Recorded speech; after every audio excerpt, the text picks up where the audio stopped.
Bienvenue sur le podcast des atypiques sensibles, un podcast dédié à tous ceux qui n'entrent dans aucune case. Je suis Nadège, coach de vie certifiée spécialisée dans l'accompagnement des atypiques sensibles.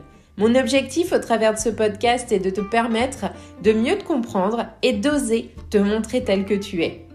Ensemble, allons faire briller ton unicité. Ici, pas de blabla, mais du peps, de la joie, de la créativité et beaucoup de bienveillance. Si ce podcast te plaît, laisse 5 étoiles et un avis, ça lui permettra de voyager et d'agrandir la communauté des atypiques sensibles. Bonjour à tous et bienvenue dans cet épisode 61 du podcast des atypiques sensibles. J'ai été en pause sur ce podcast depuis un petit moment. Je suis vraiment heureuse de revenir ici, un petit peu intimidée. J'ai perdu l'habitude d'enregistrer, donc voilà, cette petite procrastination depuis quelques jours à l'idée d'enregistrer à nouveau. Et puis hop, c'est parti, on y va, on se retrouve. Alors, je vous explique un petit peu le pourquoi de cette pause. Ces derniers mois, j'ai vraiment eu besoin de prendre du recul. D'abord parce que j'avais pas mal de projets d'écriture qui n'aboutissaient pas, une espèce d'insatisfaction là en dessous. Je me suis dit, il faut que je priorise. Aussi parce que j'avais envie de passer du temps en famille et puis parce que j'ai traversé une période un peu plus compliquée sur le plan de ma santé. Avec un retour depuis une petite année de crise de migraine plus intense, de crise d'endométriose et tout ça bien évidemment ça fatigue. Si vous vivez avec une maladie chronique ou si votre hypersensibilité rend chaque changement physique et émotionnel un peu plus intense, vous voyez de quoi je parle. Vous savez à quel point ça peut vraiment venir impacter toute notre vie, nos projets, nos relations, notre énergie en général. Et du coup, aujourd'hui, j'avais vraiment envie qu'on en parle ensemble. Alors cet épisode-là, il est pour vous. Si vous êtes hypersensible ou au potentiel, que vous vous sentez parfois submergé par votre corps, vos émotions. Si vous vivez avec une maladie chronique, il se peut que vous y retrouviez un petit peu. Et si vous avez cette impression que parfois vous êtes trop, pas assez, que vous ne correspondez pas à ce qu'on attend véritablement de vous, ou tout simplement si vous avez envie de mieux comprendre les liens pour trouver plus de douceur, d'équilibre dans votre quotidien. Voilà, si rien de tout ça ne vous parle, malheureusement, je ne sais pas si cet épisode va vous intéresser. Quoique, j'ai un petit doute quand même. On y va, c'est parti. Donc je vous disais, le premier point que j'avais envie d'aborder avec vous, c'est vraiment le lien hypersensibilité au potentiel, maladie chronique. Parce que quand tout ça s'en mêle, ça peut devenir très vite assez compliqué.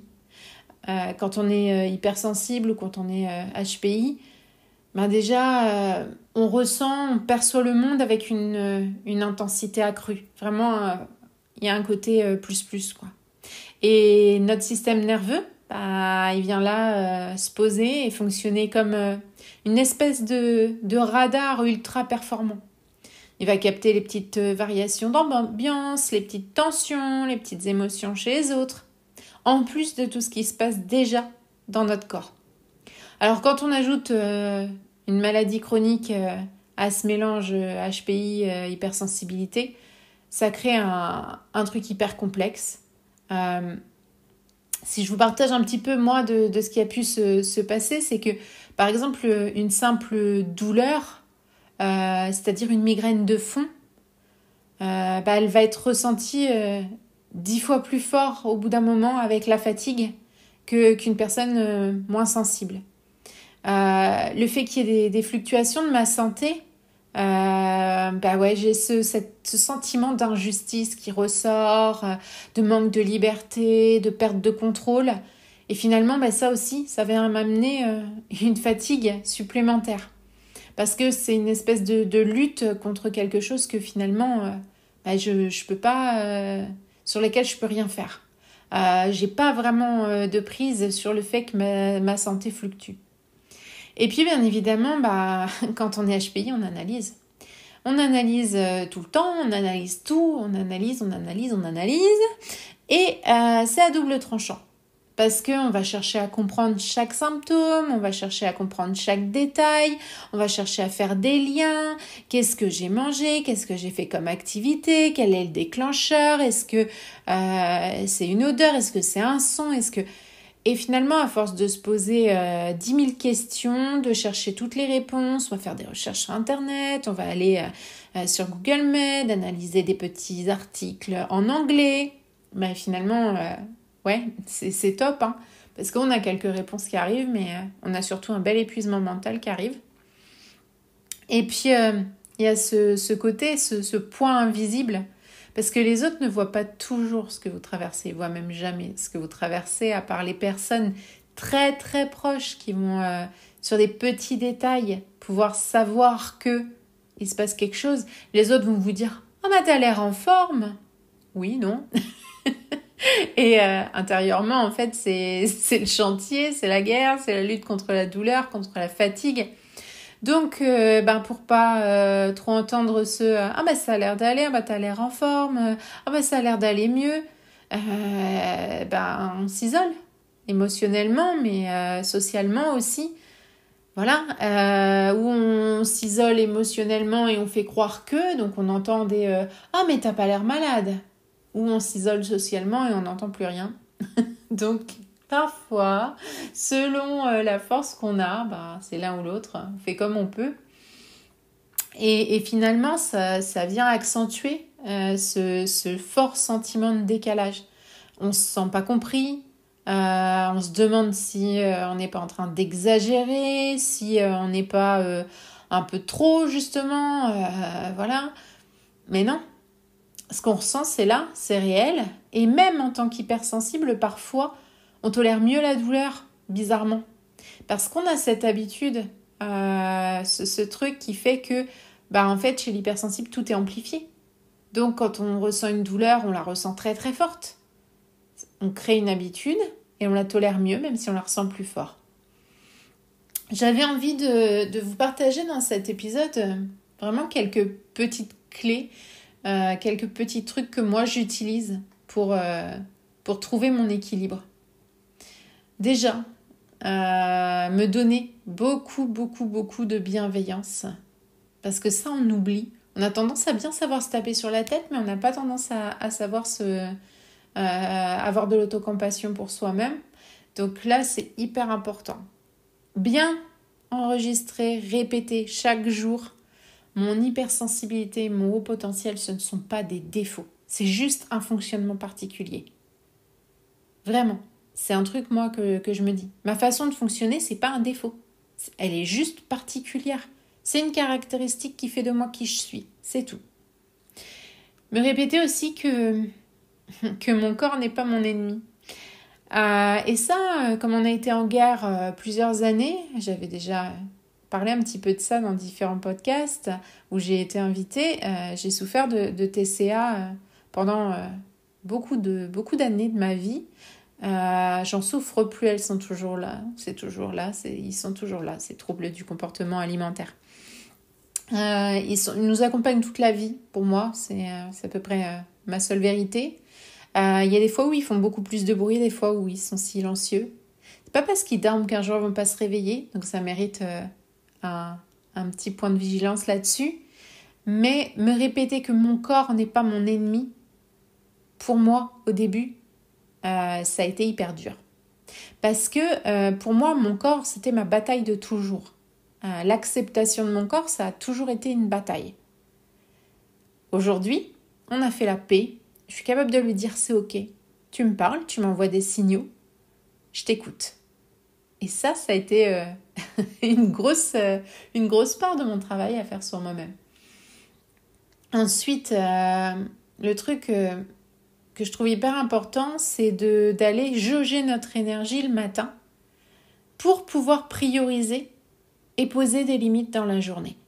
C'est-à-dire que si je me lève le matin, j'ai une migraine atroce, je sais qu'aucun traitement ne va faire effet parce que j'en ai testé des multitudes, je sais ce qu'il faut que je fasse. Je sais qu'il faut que je me repose, mais pas que. Me reposer pour moi, ça veut dire sortir, aller dehors, éviter les gens au maximum, éviter les bruits humains au maximum, Le chant des oiseaux, ok. Le chant d'une personne, non, pas du tout, non merci. Donc, d'où le bruit humain. Parce que je sais très bien que cette énergie que j'ai le matin, qui a un niveau très bas, mais je l'ai pour la journée.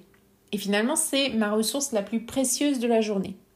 Donc, ma priorité, si c'est par exemple accorder un temps à mon fils, prévoir de jouer à un jeu de société avec lui, je vais éliminer certaines choses de ma journée. Peut-être la programmation de posts sur les réseaux sociaux, peut-être l'enregistrement d'un podcast. Je vais prioriser mon fils et mes rendez-vous clients. Et c'est tout. Pas de communication, etc. Je vais limiter. Limiter pour que ça me donne la chance de durer dans le temps et de ne pas me retrouver à devoir aller aux urgences et être placée sous morphine alors que j'avais envie de faire tout autre chose. Donc c'est un petit peu comme si j'avais cette épée de Damoclès au-dessus de la tête qui dit si tu ralentis pas, tu vas t'écrouler. Donc t'as pas le choix. Mais tu peux choisir comment tu peux ralentir. T'es pas obligé de tout abandonner. Tu peux abandonner que certaines choses, les moins importantes pour toi. Et c'est pas toujours facile. Parce que on va râler, parce qu'on va pas être content de devoir éliminer certains trucs, parce qu'on aimerait prouver qu'on est forte, surtout quand on est une femme. Voilà. Et pour ça, voilà, j'ai vraiment besoin d'être parfois soutenue. C'est pas évident parce que je sais que je demande pas d'aide. Je sais que je me retranche dans ma grotte, mais je sais que j'ai besoin d'être soutenue. Pour ça, je peux compter sur mon mari de façon inconditionnelle. Je sais qu'il sera toujours là. Et puis, je peux compter aussi sur certains thérapeutes, deux particulièrement, qui vont venir m'accompagner, m'aider pour ce qui est de soins énergétiques, etc., pour m'aider à faire passer des crises de douleur. Les soins énergétiques m'aident beaucoup là-dessus. Et puis, je vais forcément être accompagnée par le pôle médical. Là, oui, j'ai pas le choix. Revoir mon traitement avec mon médecin, aller faire mes analyses au bon moment, vérifier que tous les taux sont normaux, tout ça. Voilà, c'est vraiment ce soutien-là, ce petit univers que j'ai besoin de créer autour de moi pour alléger ma charge émotionnelle. Et il y a un dernier truc qui est hyper important pour moi, c'est vraiment de célébrer mes forces. C'est-à-dire que là, on a parlé essentiellement de mes faiblesses. Et moi, c'est pas ça que j'ai envie de célébrer. Ok, je suis une personne complète avec c'est toutes ces facettes. Mais j'ai vraiment envie de célébrer ma créativité, de célébrer mon intuition, de célébrer mes émotions. C'est vraiment ce qui me permet de traverser les épreuves. Ça va me permettre de transformer ma douleur en quelque chose de beau ou d'utile. Que ce soit un projet artistique, un engagement même de quelques heures, quelques minutes. Comme je le disais tout à l'heure, partager un podcast où je suis invitée, un live où je suis invitée pour que mon message puisse être entendu. Ça crée une connexion plus profonde avec les autres. Et ça, j'en ai besoin. Donc, pendant cette période, j'ai continué à proposer des ateliers d'art-thérapie parce que ça venait nourrir ma créativité. Le créer, c'est un plaisir pur, et j'avais ce moment de connexion profonde avec les autres.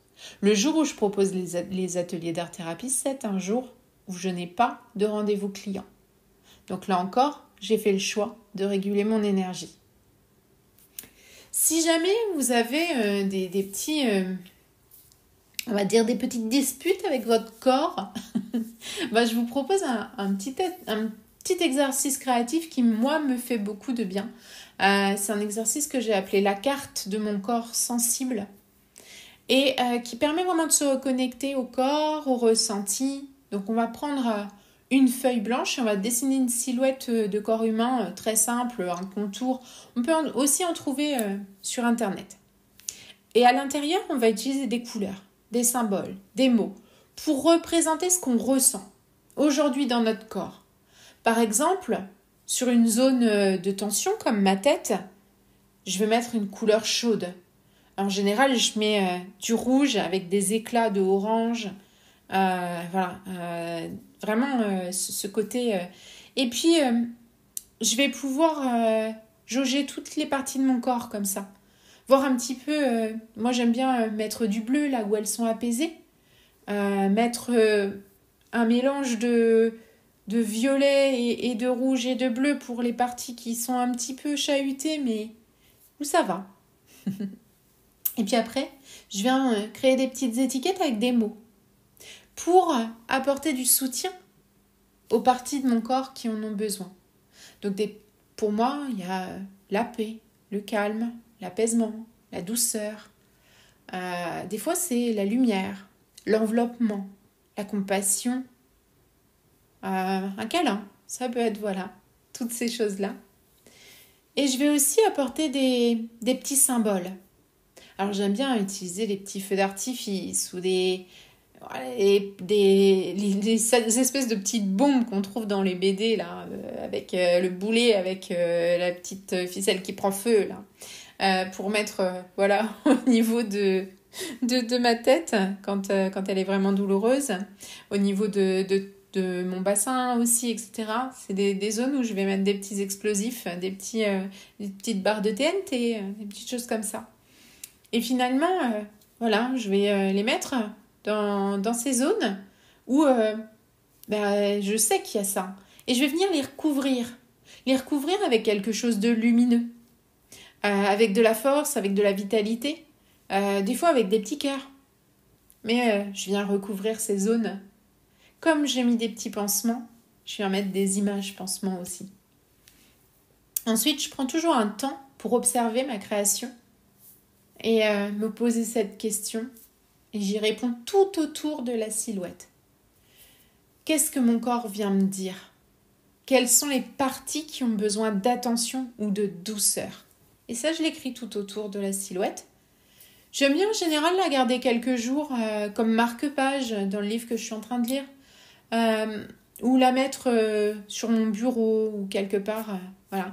Parce que ça vient me rappeler que j'ai réussi à transformer ce qui est douloureux en quelque chose de beau, de conscient, de visuel, que j'ai réussi à poser des mots et que j'ai pris le temps pour lui donner de l'espace à ce corps qui demande tant à en avoir. Voilà, on arrive tranquillement au bout de ce que j'avais envie de vous partager pour cette reprise. Merci beaucoup de m'avoir écouté. J'avais vraiment quelque part hâte de partager ça avec vous. Si vous êtes hypersensible, HPI, que vous vivez avec une maladie chronique, souvenez-vous d'une chose, vous n'êtes pas seul. Et notre façon de ressentir, elle est précieuse. Même si parfois elle est exigeante, même si elle demande de la force, c'est précieux. C'est un cadeau. Alors, je vais vous demander une dernière petite chose. N'hésitez pas à partager cet épisode avec une personne que ça pourrait vraiment aider. À me dire en commentaire ou sur Instagram ce que vous aimeriez entendre dans les prochains épisodes parce que j'ai vraiment envie que ce podcast, ce soit le vôtre. On se retrouve très vite pour un nouvel épisode. Prenez soin de vous et rappelez-vous d'une chose, votre sensibilité est une force.